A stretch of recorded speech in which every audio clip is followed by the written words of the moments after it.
आज हम जानेंगे कि थाट क्या है। ठीक है।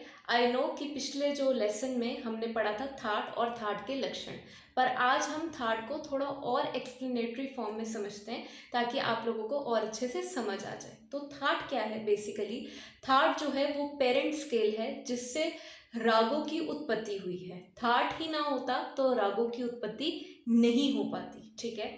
तो बेसिकली इसी करके थाट को पेरेंट स्केल कहा गया है।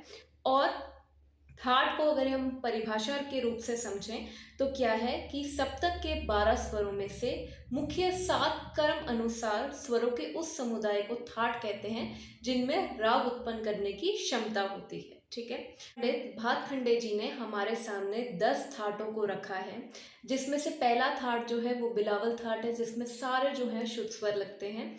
सेकंड जो है वो है खम्माज थाट जिसमें है सारे शुद्ध स्वर और नी जो है वो कोमल लगेगा। अब काफी में गा और नी कोमल और बाकी सारे जो स्वर हैं वो शुद्ध हैं। ठीक है।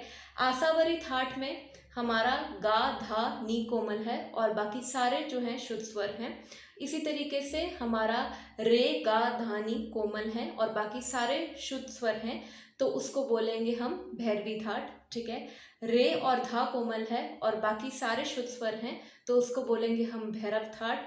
और कल्याण थाट में हमारा सारे शुद्ध स्वर हैं और माँ तीव्र है। ठीक है। और मारवा थाट में रे कोमल है और माँ तीव्र है और बाकी सारे शुद्ध स्वर हैं।